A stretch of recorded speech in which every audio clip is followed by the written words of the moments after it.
Thank you for joining Wars of the Roses.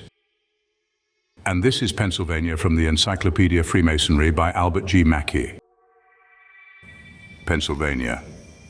The first lodge in Pennsylvania was established in Philadelphia in 1734 by a warrant from the Provincial Grand Lodge of Massachusetts, and of this lodge Benjamin Franklin was the first master. A second was established in 1758 by the Athol Grand Lodge of England, which also granted a warrant for a Provincial Grand Lodge in 1766 under the Provincial Grand Mastership of William Ball. This Grand Lodge continued in operation until the commencement of the Revolutionary War, when it was temporarily suspended but was revived in 1779. On September 26, 1786, the Provincial Grand Lodge was abolished and the present Grand Lodge organized by the delegates of 13 lodges in a convention held at Philadelphia. The Grand Chapter of Pennsylvania was established in 1795, being the first Grand Chapter instituted in the United States, and 2 years before the organization of the Grand Chapter of the 6 New England states, which afterwards became the General Grand Chapter. The Grand Chapter was at first only an integral part of the Grand Lodge, but in 1824 it became an independent body except so far as that members of the Grand Lodge who were Royal Arch Masons were declared to be members of the Grand Chapter.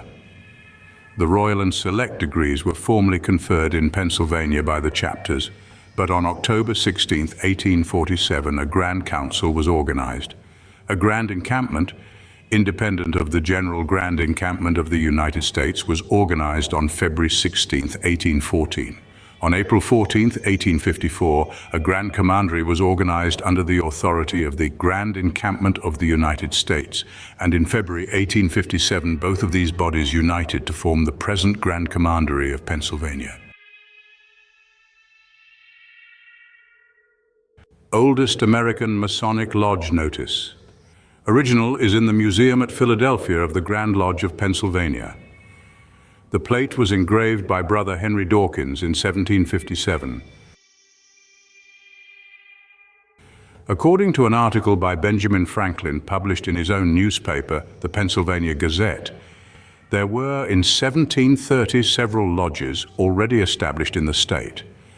A deputation had been issued to Daniel Cox by the Grand Lodge of England, and there may have been time for him to have established 1 or 2 lodges, but most probably those mentioned by Franklin were working by immemorial right.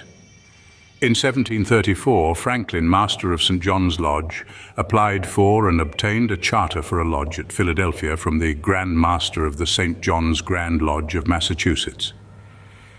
At this time, several of the lodges worked the Royal Arch degrees under the Lodge Warrant. In 1731, a Grand Lodge was organized by the Brethren from the lodges mentioned by Franklin.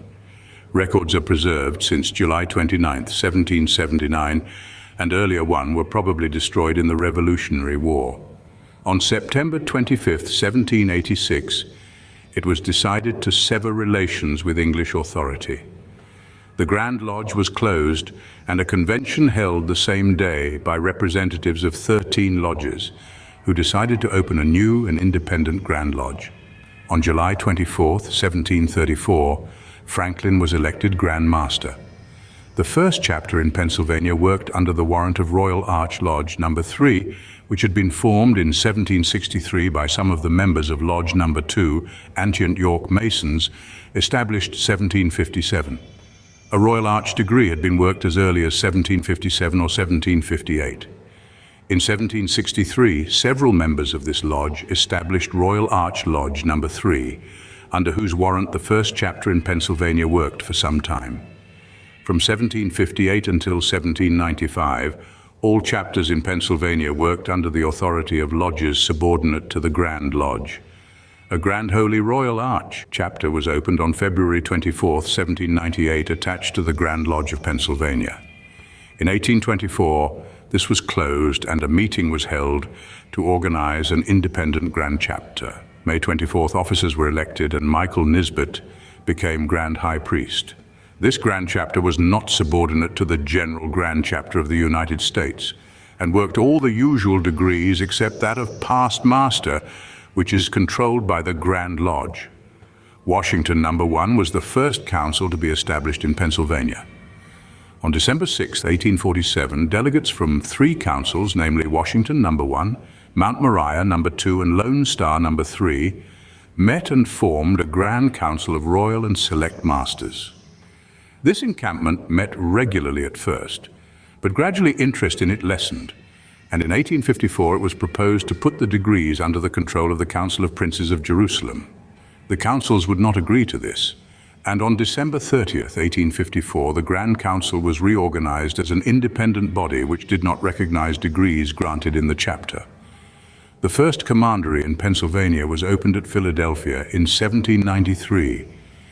On December 27th, 1812, it united with number 2 as number 1. On May 12th, 1797, delegates from commanderies numbers 1, 2, 3, and 4 held a convention and organized a grand encampment.